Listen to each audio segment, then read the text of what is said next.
Okay, I just realized I can show you a little bonus if anyone wants an extra credit option.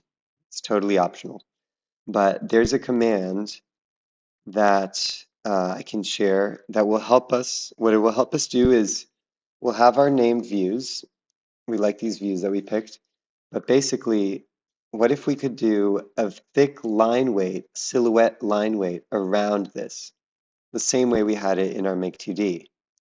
But if we're doing view capture, we can't always do that. So I'm going to show you, there's a command called mesh outline. But first, let me make a layer called outline. I'll call it 3D outline because you'll see mesh outline is kind of a crazy command. I'm going to get it all ready because I'm going to put my thick line weight on it.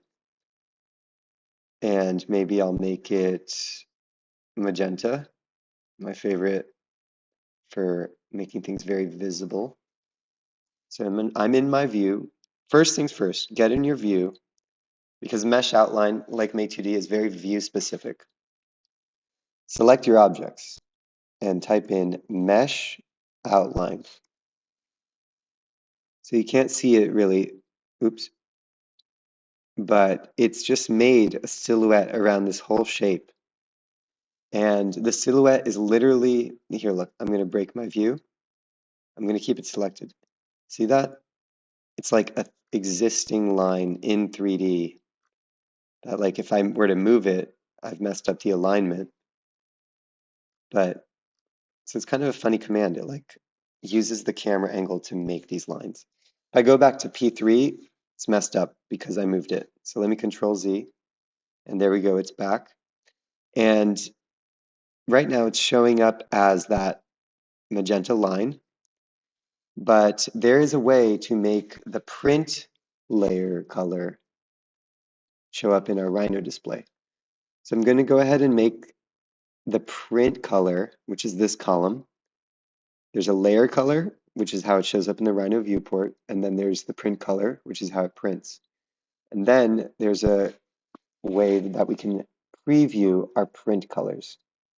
Um, let's see, I have a shortcut. Oh yeah, print display. Ooh, okay. See what it did? It hid the other lines. The command is called print display. It hid those lines, I think, because those lines are now faint and the same color as their layer. I wonder if I do this, I'll make them gray just to keep it subtle. Oh yeah, and you can see they turned into gray lines. Let me just make them black lines.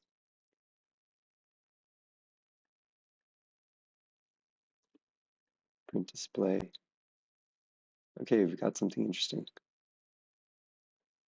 And I can make these line weights a little bit thicker. See how I'm selecting multiple layers? You can work with multiple at a time.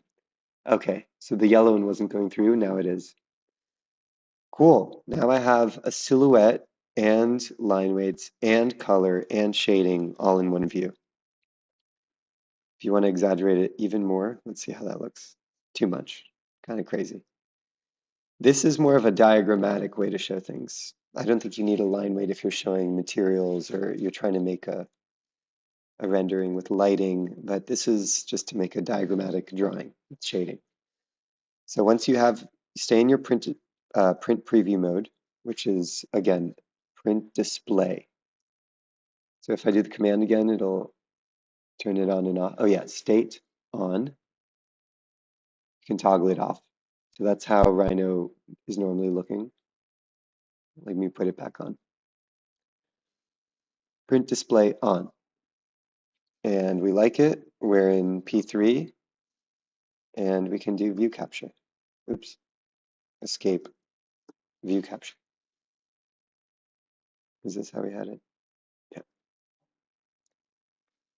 P3 line weight, line weighted. Let me see if I can open that up for you guys.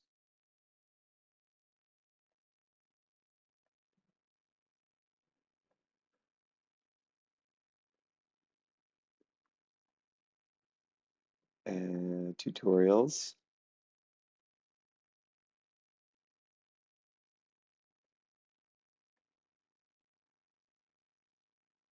Okay. Kind of funky. Only if you want to do it. All right. Bye.